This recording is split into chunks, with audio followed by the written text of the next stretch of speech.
नमस्कार। आज के व्याख्यान में आप सभी का हार्दिक स्वागत है। मैं प्रियांशी, असिस्टेंट प्रोफेसर संस्कृत विभाग, स्माइल नेशनल महिला पीजी कॉलेज मेरठ।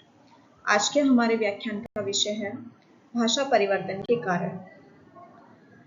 भाषा परिवर्तन के कारणों को समझने से पहले जरूरी है कि हम जो भाषा का स्वरूप है उसके बारे में जानें।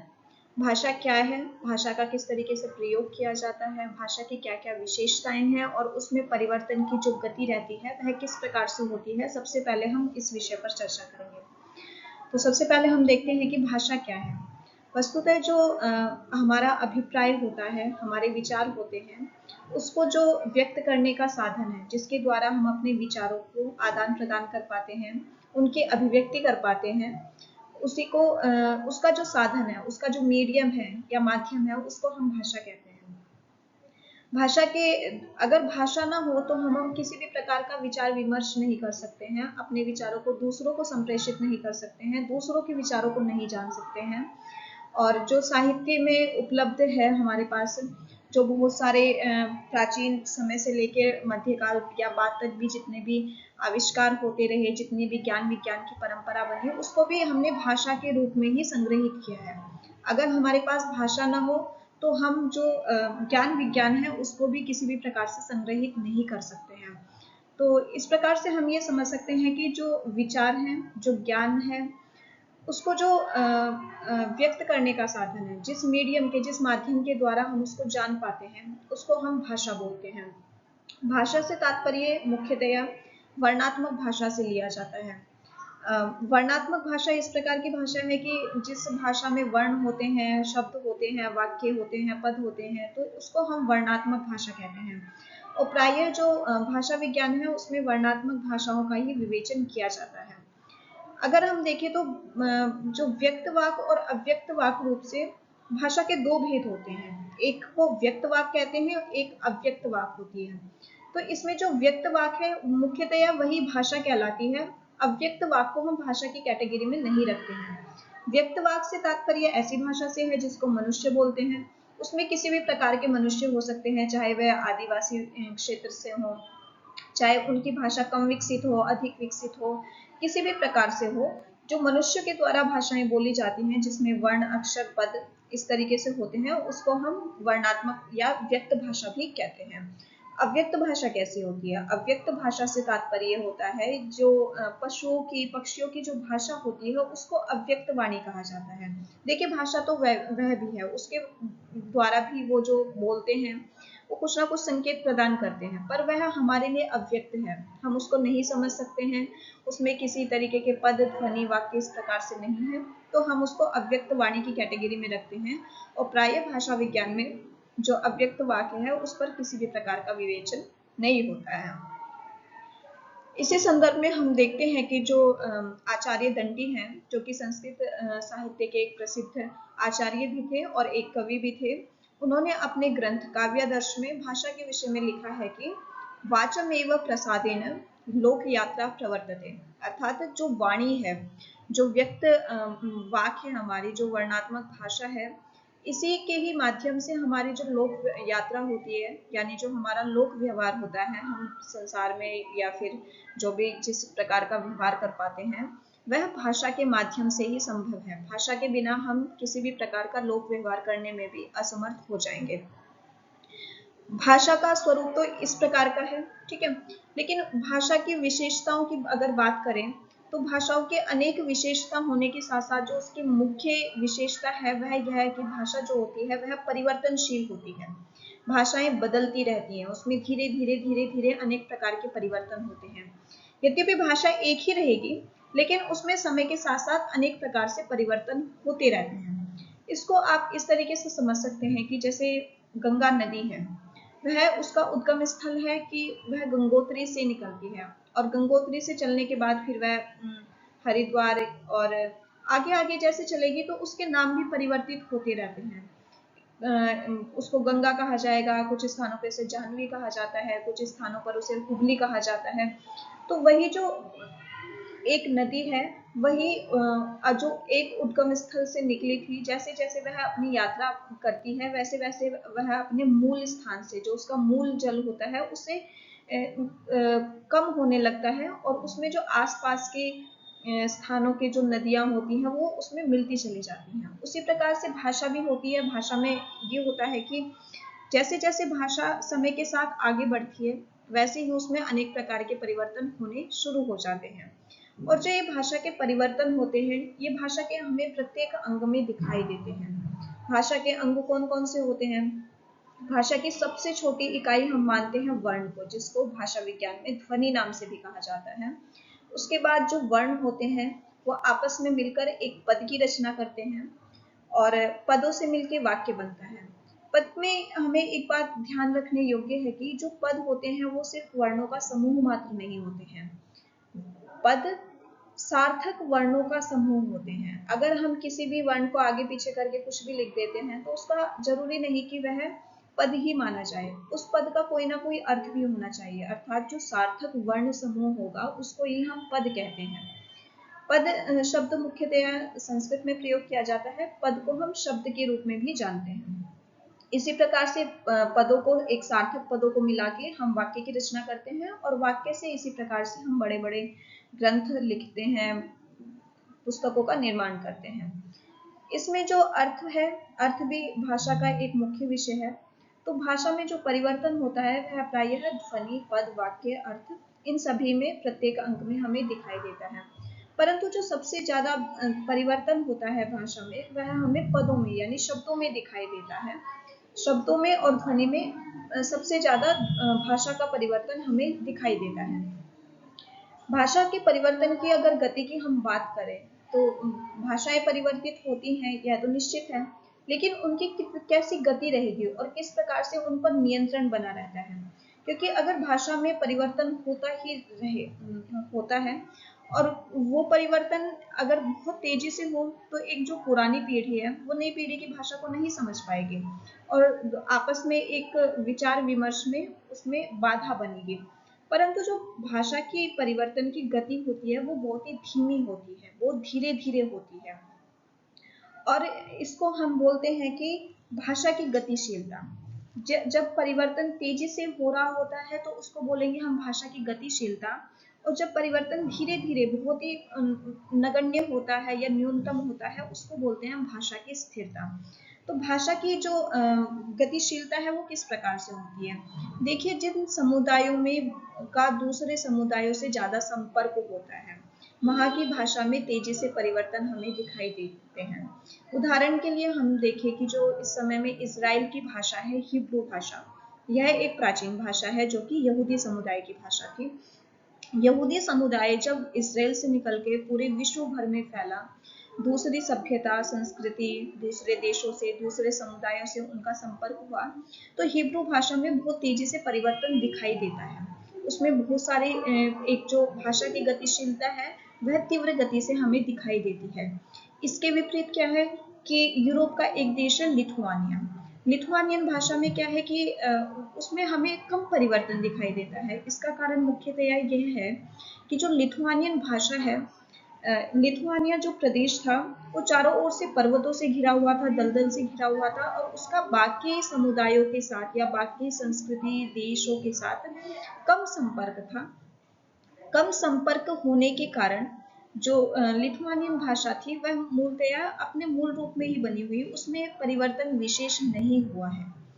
वह बहुत ही नगण्य उसमें परिवर्तन है जो कि जो आम लोग होते हैं जो उसी भाषा को बोलने वाले होते हैं उनमें कुछ वर्ण विशेष का जो थोड़ा बहुत परिवर्तन होता है उतना ही परिवर्तन दिखाई देता है। लेकिन हिब्रू भाषा, क्योंकि इजराइल जो यहूदी समुदाय था वो पूरे विश्व भर में फैला, अनेक स्थानों पर फैला, उन्होंने ज्यादा व्यापार किया, ज्यादा समुदाय से उनका संपर्क रहा, तो हिब्रू भाषा में हमें तेजी से परिवर्तन दिखाई देते हैं। अब जो भाषा की गति है उस पर नियंत्रण किस तरीके से बना रहता है? अगर हम भाषा के परिवर्तन की इस तरीके से बातें करें तो परिवर्तन यद्यपि धीरे धीरे होगा, लेकिन एक भाषा बहुत कुछ समय के पश्चात दूसरी भाषा के लिए बिल्कुल ही अपरिचित हो जाएगी, परंतु ऐसा नहीं होता है। उदाहरण के लिए हम देखें जैसे कि संस्कृत भाषा है और आज के टाइम में उससे जो बाद में पाली प्राकृत और अपभ्रंश के बाद जो आज की भाषाएं भी हमें दिखाई देती हैं उसमें भी हम जान जाते हैं कि यह शब्द संस्कृत का ज्यों का त्यों आया है, परंतु अगर परिवर्तन बहुत ही तीव्र गति से होता रहता तो उसको हम नहीं जान पाते। तो भाषाओं पे नियंत्रण किस तरीके से बना रहता है?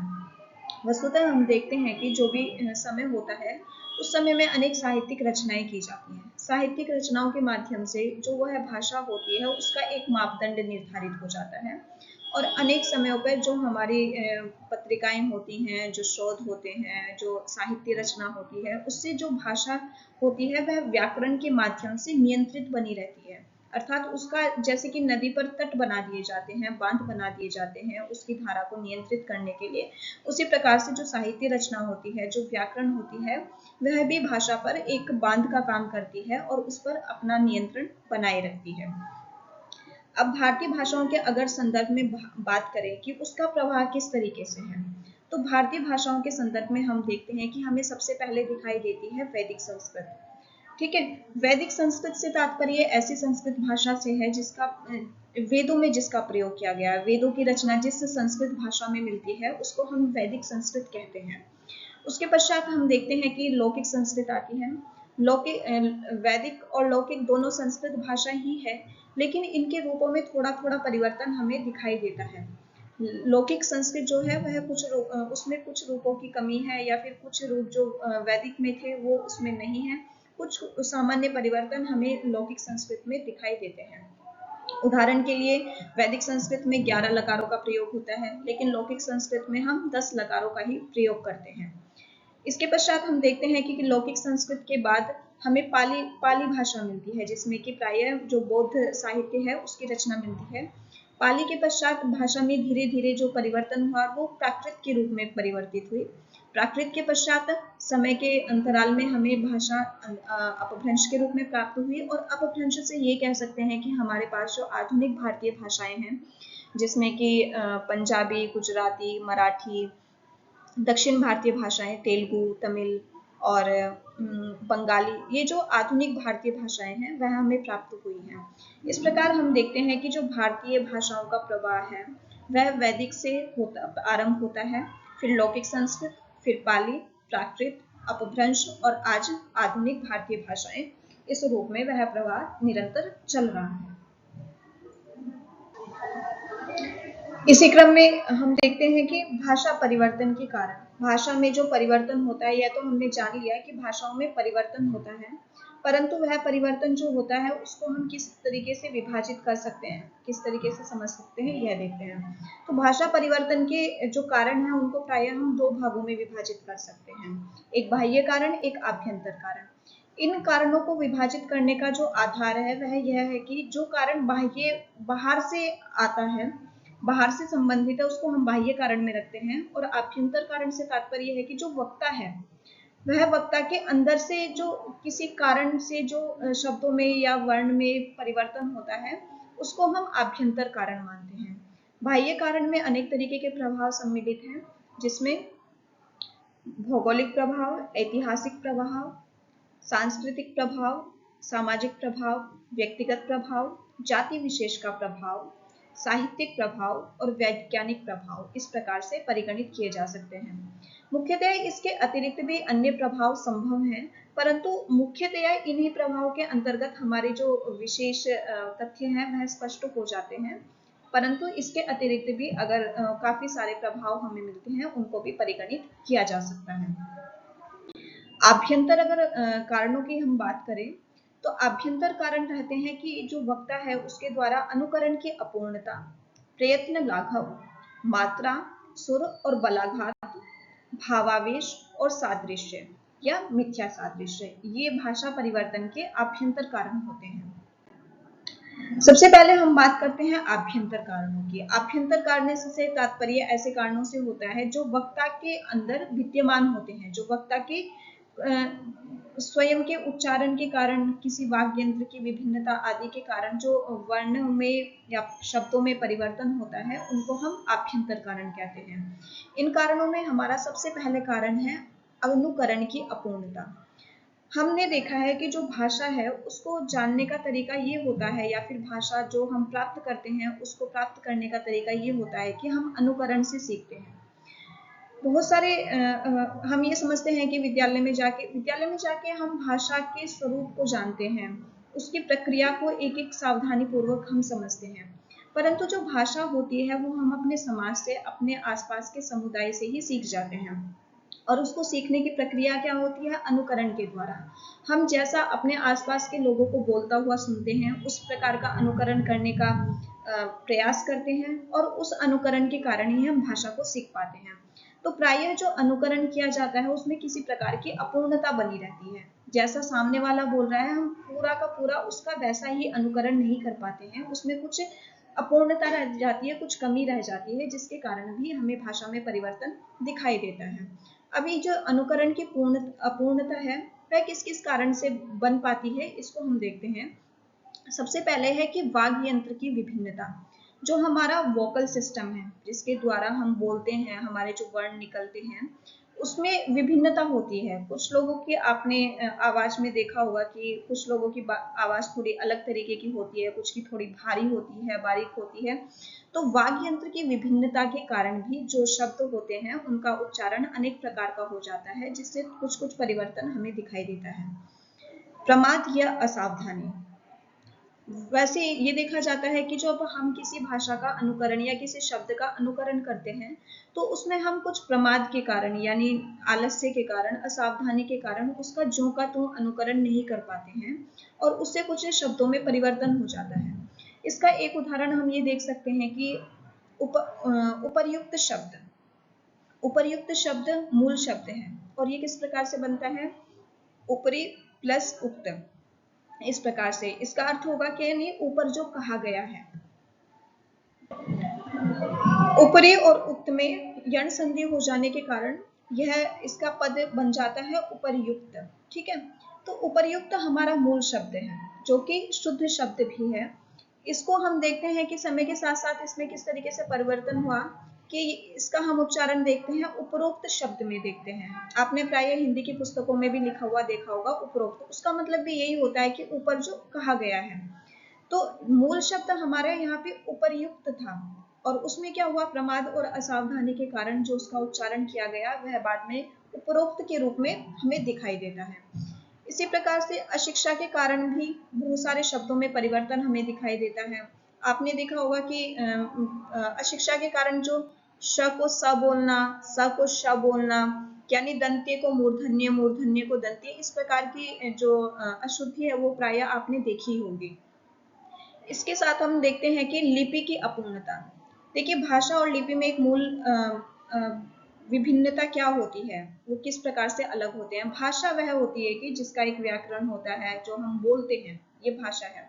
और उस भाषा को जिसमें लिखा जाता है उसको हम लिपि बोलते हैं। ठीक है, तो जब हम एक भाषा को दूसरी लिपि में लिखते हैं, और उस लिपि में उस प्रकार की व्यवस्था नहीं होती है, तो लिपि की अपूर्णता के कारण भी शब्दों में परिवर्तन हो जाता है।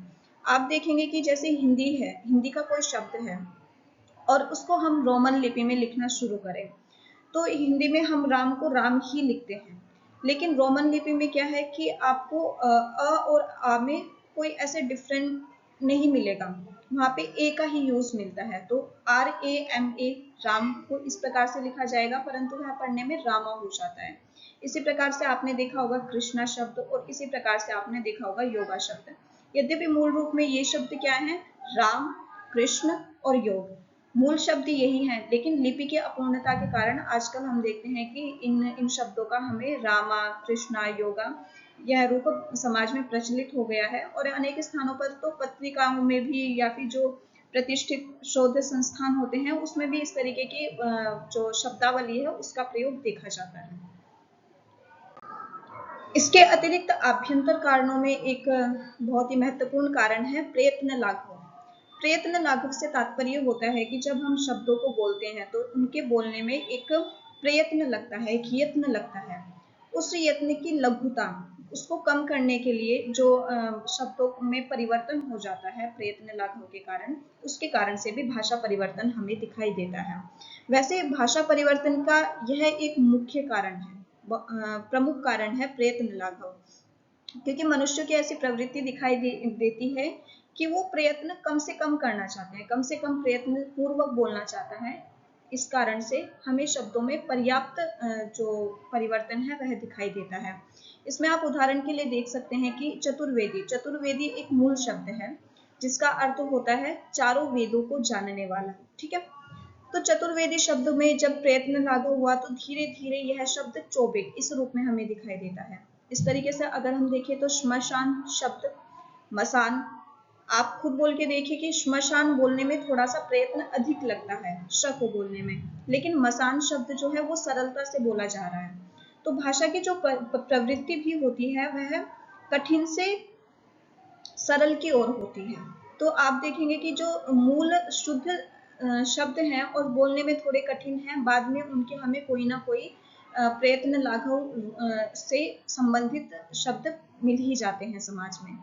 इसी तरीके से वल्कल, यह मूल शब्द है जो वृक्ष की छाल होती है उसके लिए प्रयोग किया जाता है, उसके लिए हमें दिखाई देता है बक्कल शब्द। काक, जो कि कौवे के लिए प्रयोग होता है, इसके लिए हमें दिखाई देता है काग शब्द। सुरेंद्र, सुरेंद्र यह मूल शब्द है, लेकिन इसमें आप देखेंगे कि जहाँ पे वर्णों का संयोग होता है वहां पे बोलने में बल ज्यादा लगता है और वहां पे आपको प्राय यह परिवर्तन भी दिखाई देगा। सुरेंद्र, इस नाम को आपने सुना होगा कि सुरेंद्र इस तरीके से बोल देते हैं, तो यह भी प्रयत्न लाघव के कारण भाषा में और पदों में परिवर्तन का कारण है। मात्रा, मात्राओं के कारण भी हमें शब्दों में परिवर्तन दिखाई देता है। हम अनेक स्थानों पर क्या कर देते हैं, जो दीर्घ मात्राएं होती हैं उनको ह्रस्व कर देते हैं यानी लघु कर देते हैं, जिसके कारण हमारा शब्द अलग दिखाई देता है। जैसे कि आकाश शब्द है, यह मूल शब्द है, इसको आकाश इस तरीके से बोल दिया जाता है अनेक स्थानों पर। बिल्व, सुर, सुर से तात्पर्य होता है कि जो हम किस प्रकार से उस मात्रा का उच्चारण कर रहे हैं, वहां पे किस तरीके से वह शब्द बोला जा रहा है। तो बिल्व शब्द है, यह मूल शब्द था, जो बिल्व पत्र, आपने उसका वृक्ष भी देखा होगा। तो बिल्व शब्द बाद में परिवर्तित होके जो इसकी ए की मात्रा थी उसको ए की मात्रा के रूप में परिवर्तित हो गई, और जो यहाँ पे संयोग था ल और व का, वह संयोग भी हमें नहीं दिखाई देता है और वो ल इस रूप में परिवर्तित हो गया। तो यहाँ पे बिल्व शब्द बेल रूप में परिवर्तित हो गया। बलाघात, बलाघात भी उसी प्रकार से है कि कुछ शब्दों को बोलने में अधिक बल लगता है, आघात पूर्वक उनको बोलना पड़ता है। तो प्रायः जो जिन वर्णों में हमें संयोग दिखाई देता है वहां पर आघात अधिक प्रयोग होता है, और भाषा परिवर्तन के में क्या होता है कि बलाघात कम होता चला जाता है, घटता चला जाता है। और जैसे इसका उदाहरण हो सकता है कि आभ्यंतर शब्द है, आभ्यंतर शब्द में जो भ्य और त, ये जो यहाँ है, ये जो वर्ण है, यहाँ पर हमें संयोग दिखाई दे रहा है और यह संयोग हटकर धीरे धीरे भाषा में परिवर्तन होते हुए भीतर इस रूप में परिवर्तित दिखाई देता है। तो इस प्रकार से ये भाषा के आभ्यंतर कारण हैं, जिसके कारण से जो शब्द है, जो वर्ण है, वो परिवर्तित हो जाते हैं और भाषा में भी उस कारण से परिवर्तन दिखाई देता है। इसके पश्चात हम देखें आभ्यंतर कारणों में ही आता है भावावेश। कई बार हम भावनाओं में बह के शब्दों का अलग प्रकार से उच्चारण करते हैं, जिससे परिवर्तन हो जाता है शब्दों में। जैसे बेटा, बिटवा, बाबू, बबुआ, बच्चा, बच्चों, इस तरीके के शब्द हम देखते हैं जहाँ पे भावावेश के कारण यानी भावनाओं के विशेष रूप से होने के कारण थोड़ा सा शब्दों में परिवर्तन हो जाता है। पांचवा और अंतिम आभ्यंतर कारण है सादृश्य या मिथ्या सादृश्य। जहाँ शब्दों में हमें एक अलग प्रकार का सादृश्य होने का यानी समानता होने का भ्रम हो जाता है, वहां पर भी कुछ कुछ हमें परिवर्तन दिखाई देते हैं। जैसे कि दृष्टि शब्द है, अगर हम देखें तो दृष्टि शब्द से हम दृष्टा यानी देखने वाला इस प्रकार का बना लेते हैं, परंतु व्याकरण की दृष्टि से जो मूल शब्द है वह बनता है दृष्टा यानी देखने वाला, परंतु दृष्टि शब्द से समानता होने के कारण ही हम दृष्टा शब्द को बना लेते हैं। उसी प्रकार से असुर शब्द है, असुर शब्द का प्रयोग मूल रूप से जो राक्षस हैं उनके लिए नहीं प्रयोग होता था, यानी सुर जिनको हमने देवता माना और इसमें नए तत्पुरुष समास करके असुर बना लिया। तो असुर शब्द मूल रूप से अन्य अर्थों में असु क्षेपणे धातु से बना हुआ था, और यहाँ पे यह उस अर्थ में नहीं था जो सुर का विपरीतार्थक है, परंतु अज्ञानता के कारण हमने यहाँ पर उसे उसके समान ही जान लिया है। इसी क्रम में हम देखेंगे कि जो बाह्य कारण है उसमें क्या क्या रहता है। इसमें सबसे पहला कारण है भौगोलिक प्रभाव। भौगोलिक प्रभाव के कारण भी भाषाओं में परिवर्तन होता है और भौगोलिक कारण से भी भाषाओं में हमें अनेक प्रभाव दिखाई देते हैं। जैसे कि आप देखेंगे कि जहाँ जो भाषाएं पहाड़ी इलाकों में बोली जाती हैं या ऐसी जगहों पे बोली जाती हैं जहाँ पर उनका दूसरे समुदाय से, दूसरे देशों से, संस्कृतियों से कम संपर्क होता है, वहाँ की भाषाएं कम परिवर्तनशील दिखाई देती हैं। इसके अतिरिक्त जहाँ पे जो समुद्र किनारे होती हैं, जहाँ पर व्यापार अधिक होता है, वहाँ की भाषाओं में अलग प्रभाव दिखाई देता है। उसी प्रकार से जहाँ पे सर्दी ज्यादा पड़ती है, वहाँ की भाषाएं अलग तरीके से बोली जाती है और जहाँ पे गर्मी ज्यादा होती है, वहाँ की भाषाओं में अलग तरीके की प्रवृत्तियां हमें दिखाई देती हैं। इसी के साथ दूसरा कारण है ऐतिहासिक प्रभाव। ऐतिहासिक प्रभाव के कारण भी भाषाओं में अनेक शब्द आ जाते हैं तथा अनेक शब्द परिवर्तित भी हो जाते हैं। जैसे हिंदी भाषा में अगर हम देखें तो भारत में अनेक आक्रमणकारियों के आने के कारण यहाँ पर अनेक बाहरी लोग भी आए, जिससे यहाँ के अनेक जो यहाँ की मूल भाषा थी उसमें अनेक तरीके के शब्दों का आगमन हो गया, जिसमें हम देख सकते हैं कि हवा, किताब, ताबीज, ऐसे हमें अनेक अरबी शब्द मिलते हैं। उसी तरीके से फारसी भाषा के अगर हम शब्द देखें तो ईमान, इनाम, फुर्सत, ये फारसी भाषा के शब्द हिंदी में पर्याप्त रूप से प्रचलित हैं। उसी प्रकार से अंग्रेजी भाषा के भी, जिसमें ऑफिस, कॉलेज, इस प्रकार के बहुत सारे शब्द हैं जो आज हमें हिंदी भाषा में दिखाई देते हैं और हम उनका ज्यों का त्यों प्रयोग करते भी हैं।